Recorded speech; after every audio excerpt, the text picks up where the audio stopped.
Today's episode of Variant is brought to you by Full Sail University. Today on Variant, I'm reviewing Cartoon Network's new show, Beware the Batman. Welcome to Variant, where we love comics more than I'm excited to get Taco Bell after I shoot this episode because I'm hungry and I want some yummies. I'm your host, Arris.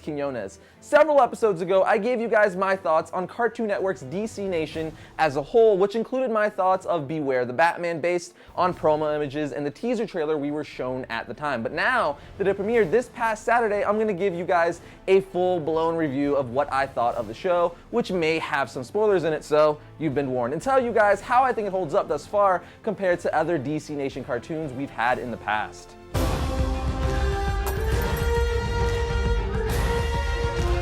Beware the Batman is a new show on Cartoon Network that plays during their DC Nation block on Saturday mornings at 10 a.m. Eastern Pacific Time and 9 a.m. Central. So, for us lazy people, that means DVR, and we watch it whenever we want.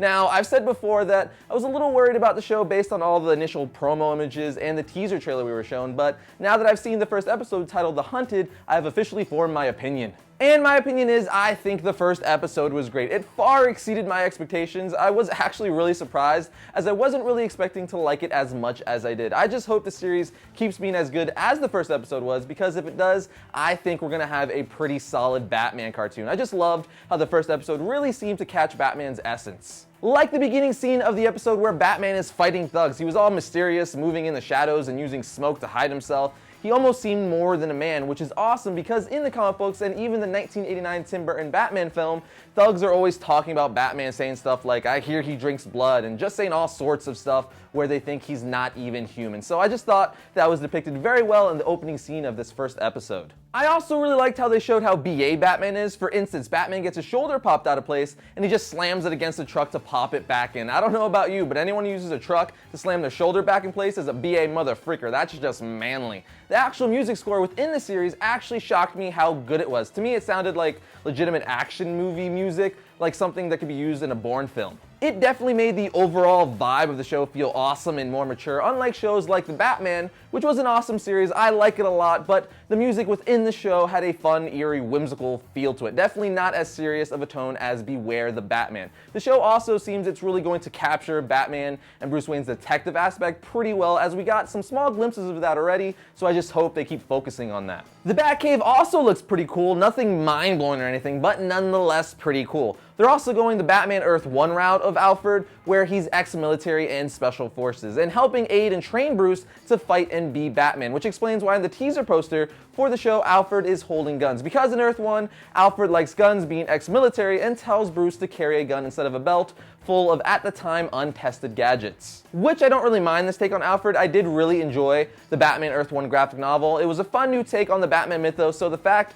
that they're borrowing that aspect for the show doesn't really bother me. Although, obviously, I still prefer the traditional take on Alfred. They also explain Katana's part in the show. She's a friend of Alfred and is hired as Bruce's driver and bodyguard since Alfred says he won't be around forever to protect Bruce. Like I said before in an older episode, I really like how the show is going to be focusing on lesser known villains in Batman's rogues gallery. Like in the first episode, we got to see Professor Pig and Mr. Toad, which are from Grant Morrison's Batman and Robin comics. So it's really cool for the diehard Batman fans like me to get to see some of Batman's lesser known villains get some limelight. But I do still hope to see some of his more popular villains like the Riddler and Joker make appearances as well. Overall, I don't really have many complaints about the show. I mean, I'm still not loving the animation style. I don't mind it being computer animated. I just wish the character designs would be a little more traditional and comic accurate. But it doesn't bother me that much. I'm sure it will eventually grow on me. Also, the voice casting. I don't really have any actual complaints about any of the voice actors in the show, and I think they did fine, but I really wish they would have gotten Kevin Conroy to voice Batman.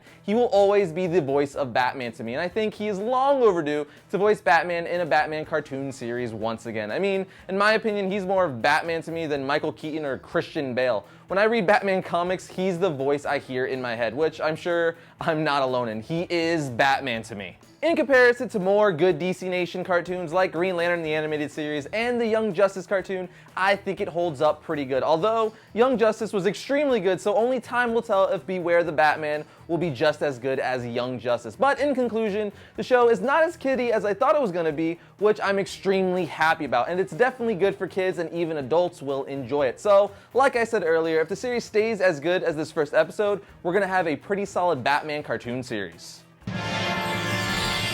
If you're watching this show, chances are you're into creating your own art, but have you considered enhancing your skills and making a career in 3D animation?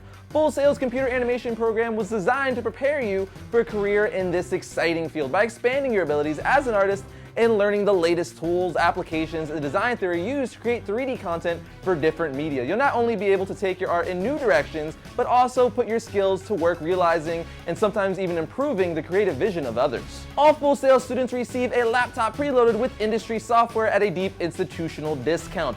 Full Sail University's computer animation program is available both online and on campus. To learn more about this and all of Full Sail's programs in the fields related to entertainment and media industry, including art and design, filmmaking, recording arts, entertainment, business, and many more, visit fullsail.edu/variant.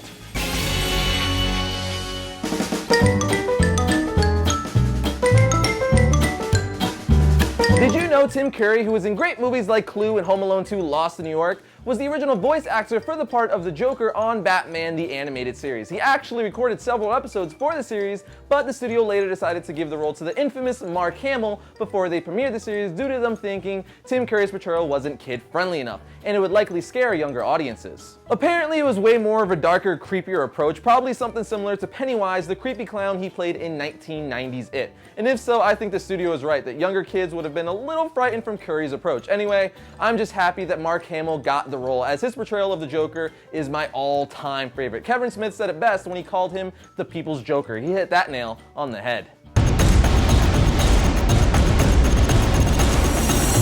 First up for Wednesday of July 17th, we have What If AVX Issue 2. This series shows us what would have happened with last year's huge storyline if Avengers vs. X-Men went differently. Here we have all new X-Men issue 14. It's Jean Grey vs. Mastermind. Years ago, one run-in with this famous Brotherhood of Evil Mutants member was the beginning of the end for Jean Grey. Will history repeat itself?